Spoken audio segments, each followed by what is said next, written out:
A gente vê todo mundo com muito dinheiro, com casas bonitas, com carro bonito. Não é isso que a gente vê? Por que só desgraça que você fala? Eu falo só de desgraça porque o mundo jaz o maligno. Então veja bem, quando eu não conhecia Jesus, então tudo era tudo que eu fazia era para o mundo. Então o que eu fazia era em primeiro lugar a minha vida, a banda, as minhas amizades, tudo era em primeiro lugar. Então eu esqueci o quê? A minha família. E a partir daí, quando eu comecei a esquecer a minha família, aí eu comecei a ver a desgraça no meu lar. Casamento sendo destruído, né? A minha vida, eu caindo mais no alcoolismo, bebendo de dia após dias, né? Ficando sem crédito, sem moral, né? Muitas vezes me levavam para casa embriagado, me encontravam nos bares, caídos mesmo, nos bares da cidade de Fortaleza e outros estados. E foi assim 20 anos de uma verdadeira tragédia. E quantas vezes também cheguei em casa, eu era desses bêbados valentão, né? Chegava quebrando tudo em casa, né? Atrás de bater na minha esposa, na minha filha. E tudo isso não agregava a nada. Só que eu não entendia nada. Por que que lá fora no palco eu era uma pessoa e dentro da minha casa eu era outra? É verdade, né? Nesse ponto eu deixo de ser entrevistadora e também respondo, porque ele como marido, ele realmente era uma tragédia, porque ele é muito grosso, só queria fazer as coisas da forma que ele queria. Realmente, quando ele voltava dos shows, mal ele parava em casa, porque dos shows mesmo já ia para farras, né? Então, muitas vezes as pessoas dizem assim, mas vocês deixaram tudo, né? Deixaram a vida boa que vocês tinham, mas não entendem que a gente não tinha vida boa, né? Como ele bem falou, parecia mais uma maquiagem, mas não era uma vida boa, porque o que a gente sonhava mesmo era ter paz dentro do lar, era ter união, era ter uma família, como todo mundo, eu acredito que todo mundo em sã consciência almeja ter uma família tranquila, com paz, com alegria, com harmonia, e era isso que a gente almejava, só que a gente não tinha, e também a gente não sabia como ter. A realidade era essa, porque a gente nunca encontrava uma solução. Até que nesse momento, né, depois de muitas decepções, de muito sofrimento, eu fui convidada para uma casa de oração.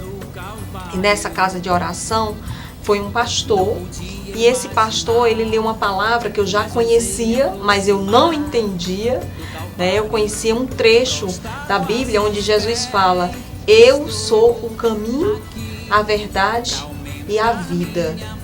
E naquele dia, essa palavra eu entendi de uma forma diferente. Porque eu já tinha visto ela em quadros, já tinha visto ela em traseira de caminhão, mas eu nunca sabia a realidade daquela frase, a profundidade. E ali naquele dia eu entendi que Jesus era o caminho, o único caminho para resolver todo aquele nosso problema, toda aquela nossa situação. Então eu comecei a buscar mais a Deus, comecei a ir para uma igreja evangélica, comecei a frequentar, comecei a convidar ele, mas ele não queria ir e tinha assim pavor até em ouvir falar e também não queria deixar que eu fosse, mas depois de muita perseverança ele foi, né? Aí conta aí, né, pra gente, Bené, o que foi que fez você decidiu, né, aí conhecer pelo menos, né? Conhecer, se dar essa oportunidade de conhecer uma igreja evangélica. E a partir daí, eu já via na bebida, né? Na prostituição. E aí, a partir daí, ela começava a me chamar para ir para a igreja, para ir para uma igreja evangélica, né?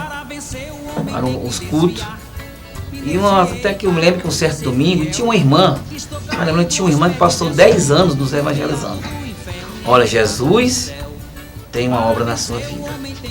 E eu chegava embriagado e a irmã, Jesus tem uma obra na sua vida. E eu fiquei aqui meio assim desconfiado com aquela irmã, mas foi 10 anos, mesmo com a irmã de fé. E quando foi um dia, eu saí com a Renata, e disse, Renata, eu vou olhar se a irmã está lá fora, que era uma vizinha nossa. Porque se ela não tiver, a gente sai. Agora, se ela estiver na calçada, nós não saímos. E eu olhei, a irmã não estava do lado de fora. E quando nós íamos saindo na esquina, a irmã estava lá. Jesus tem uma obra na sua vida. Então foi uma irmã que contribuiu muito para a nossa evangelização. E quando ela aceitou Jesus, ela disse, vamos para a igreja. Eu conheci um pastor, uma igreja que fica lá na comunidade do Amor, ali perto do Emoce, no José Bastos. Eu disse, mas não tem uma igreja aqui do padre, que é pertinho? Ele disse, não é essa igreja, é uma igreja de um pastor. Lá todo mundo está com a família reunida, grupo de louvor. E ela me passou 2 domingos me chamando. Eu dizia para ela, você vá para a sua igreja, que eu vou para a minha. A minha igreja era o bar. Ao esperar que amigos me ligassem, aí eu ia mesmo, então quando não vinha mesmo, eu ia com minhas próprias pernas para os bares. E quando chegava no bar, a primeira dose que eu tomava era pensando assim, ela não foi para a igreja, ela foi namorar. Isso o inimigo colocava na minha cabeça. E ela me chamou o primeiro domingo, o segundo domingo, no terceiro domingo, ela fez um propósito com Deus.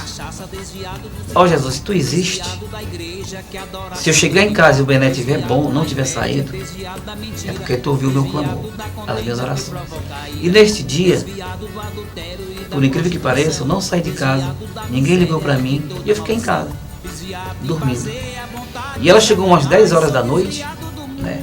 Chegou umas 10 horas da noite e eu estava lá em cima deitado. E ela começou a rodear a rede onde eu estava deitado, me cheirando de longe, para ver se eu tinha bebido, que era impossível eu estar bom no final de semana. Não, nem na semana, imagine no final de semana. Era impossível. E nesse dia, né, eu não bebi. E ela começou a rodear aquela rede e começou a me cheirar de longe para ver se eu estava cheirando a bebida. E nesse espaço, ela caiu de joelhos onde eu estava na rede e começou a chorar. Só quando ela começou a chorar, eu imaginei, ela está chorando de remorso, porque ela está fazendo coisa errada e eu não fiz hoje, não sei beber, e ela está chorando de remorso. E sim, foi a primeira vez que eu senti uma voz assim no meu ouvido falar, convida ela para ir para a igreja dela. E eu passei a semana inteira com aquele negócio, aquela voz no meu ouvido, mas não tinha coragem. Quando foi, no quarto domingo, eu me arrumei às 5 horas da tarde, e eu falei para ela, vamos para a igreja hoje? Ali eu já estava esperando um não, porque até então ela também era muito opiniosa. Então, eu já estava esperando um não. E ela vai dizer que não, eu já estou pronto, estou arrumado, e eu saio para outro canto. Para se falar com os amigos. Amigos, entre aspas, né? E aí ela disse, vamos. E ainda falou assim, e você não faz mais que a sua obrigação. Porque lá na igreja tem uns quase que bota tudo a perder. Na igreja tem a família, tem os maridos com as suas esposas, tem as crianças, tem um grupo de louvor. E só quem está lá sozinha sou eu. E ele decidiu ir, né? Nós fomos, né? Aí nós fomos. Na realidade ele decidiu ir e eu até me admirei. Realmente até me admirei, que foi assim impressionante, mas ele decidiu ir. E quando chegou lá, a surpresa maior aconteceu. Porque, conta aí o teu sentimento, né? Quando é que você chegou lá, como foi? Só assim, quando o Espírito Santo mandou eu falar com ela para convidar para a igreja, quando eu convidei que ela aceitou, nessa época a gente tinha um carro palio, e nós íamos tirando ele da garagem. Quando eu vou tirando ele da garagem, eu arranquei os 2 retrovisores. Coisa que eu botava 3 anos, isso já o inimigo usando para gente não, dali formar uma contenda, uma briga e não ir para essa igreja. Mas ela foi sábia, pegou uma frita crepe, né? Ajeitou os retrovisores e nós fomos. Só que eu ia na minha mente de pegar quem, eu falando assim, se eu chegar na igreja, pelos olhos dela eu vou olhar quem ela está namorando na igreja. E aí, chegando lá, que eu vi o louvor, que eu vi a família reunida, e que eu vi tudo que eu pensava dela, eu falei assim, quem sou eu? Aí ele viu, né? Na realidade ele viu com quem eu estava namorando com Jesus. E aí eu falei assim, naquele momento, aquela culpa né, que a gente tem, aquele remorso, eu disse, quem sou eu para estar pensando o que eu pensava desta mulher? A mulher vem para cá com a nossa filha e eu pensando o que eu pensava dela. Eu não sou ninguém, eu não sou nada. E nesse dia, né, eu caí em pranto, em desespero, em choro, coração aquebrantado. Não precisou ninguém, que nas igrejas hoje os pastores convidam as pessoas para aceitarem Jesus, falam da palavra, falam o que é Jesus. Faz o apelo. Faz o apelo. E muita gente muitas vezes não vão. E nesse dia, pela situação, pelo mover do Espírito Santo, eu falei assim, eu hoje nesta igreja quero aceitar o Jesus da minha esposa. Aí foi quando eu aceitei a Jesus, o pastor ficou perto de mim, alguns diáconos, pessoas da igreja, e ali eu aceitei a Jesus, passei 40 minutos quase chorando, só chorando, de remorso, né? E ali eu aceitei o Senhor como meu único Salvador. E a partir dali, eu já vim sentindo a diferença, uma sede na palavra. Eu já vim sentindo a diferença, uma mudança de vida. Ainda estava no mundo, cantando em banda de forró, mas a partir dali, eu sabia que Deus ia fazer algo de maravilhoso na minha vida e na vida da minha família. Foi quando a partir dali eu conheci o verdadeiro Deus que eu sirvo. Foi a partir dali que eu conheci o verdadeiro poder de Deus e o que Deus quer com a família. A partir daí começamos a fazer um curso chamado Curso do MMI, Casados para Sempre, através do Paulo Vieira e a Camila, que deu um cartão para ela. Esse curso foi na casa do amigo nosso, do Valdezês, da Ana Cristina, onde tinha vários casais, e a partir deste curso, que é tudo baseado na palavra de Deus, o nosso casamento foi restaurado. Esse curso ele fala da aliança, do perdão, coisa que nós não tínhamos, de uma só carne, coisa que nós não tínhamos, de uma visão de fé, que por incrível que pareça é o nome do programa, uma visão de fé é o nosso programa. E assim Deus foi fazendo mover, e nós fizemos o curso, nosso casamento foi restaurado, e hoje, para a honra e glória do Senhor, já faz 5 anos que estamos na fé, glorificando e exaltando o nome do Senhor, e hoje nós ajudamos casais. Hoje nós já somos líder do MMI. Hoje pessoas já são impactadas com o nosso testemunho. E é por isso que estamos aqui. Estamos aqui para compartilhar com você que é realmente possível Jesus fazer uma grande transformação na sua vida. Eu não sei o que é que você está passando, eu não sei o que você está sentindo, mas Jesus, Ele sabe. Você não está só. Fique ligado que você vai ver muito mais aqui através desse programa, o que é que Deus pode fazer na sua vida. Bené, e hoje, né, tem CD, tem DVD, não é isso? Hoje você é um servo de Deus, tem louvores abençoados. Esses louvores aqui, Bené, são autoria sua?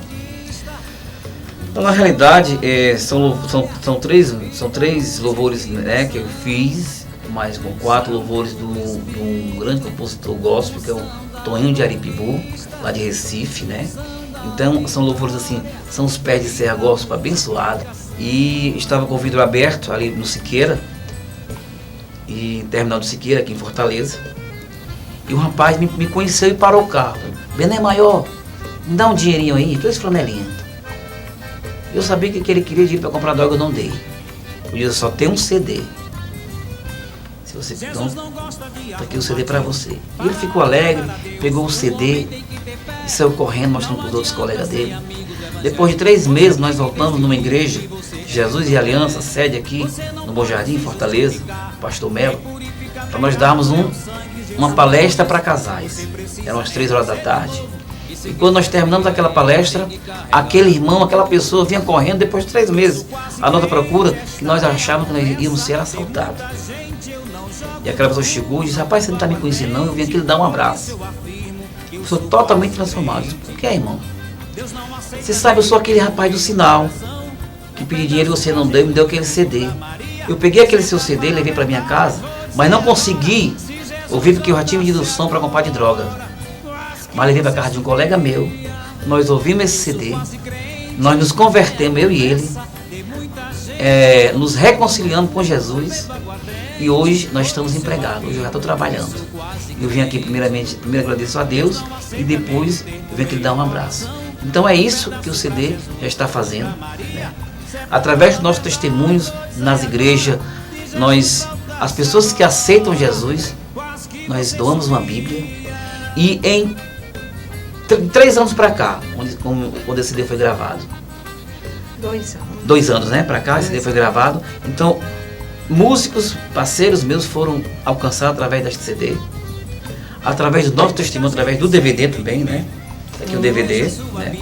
Através do DVD. Esse DVD é um DVD simples, né? Vamos dizer que caseiro, mas é um DVD que conta o testemunho também, né? O testemunho do que Jesus fez na nossa vida e tudo isso um pouco, né, que a gente compartilhou aqui com vocês. E através desse CD, desse DVD, vidas têm sido alcançadas, né? Nós estivemos fazendo um balanço, a missionária Renata, no ano passado, mês de março, em um ano. Quantas Bíblias nós tínhamos dado nas igrejas às pessoas que aceitam Jesus, não só nas igrejas, nas cruzadas, né? Então, as pessoas que aceitam Jesus através do nosso testemunho, nós damos uma Bíblia, a Bíblia Solidária. E ela foi fazer quantas Bíblias nós tínhamos dado. Então, para mais de 700 pessoas, mais de 700 Bíblias foram dadas, então mais de 700 pessoas aceitaram Jesus através do nosso testemunho para a honra e glória do Senhor. Neste último ano, né? Somente neste último ano. A gente não contou tudo, né? E também tem as pessoas assim que a gente não sabe, né? São pessoas que de repente vê o testemunho, mas naquele momento ainda não é o momento, e depois se decide, né? Então assim, mas tudo é para a honra e glória do nosso Senhor Jesus Cristo. Estamos aqui também por isso, estamos aqui por amor a Jesus, estamos aqui também por amor à sua vida, porque eu sei que da mesma forma, o quanto nós sofremos, eu sei que tem pessoas aí do outro lado, né, sofrendo também, mas eu quero te dizer, persevere, ore, porque olha, Deus pode fazer uma mudança transformadora na sua vida, o mais breve que você possa imaginar. Bené, agora fala pra gente.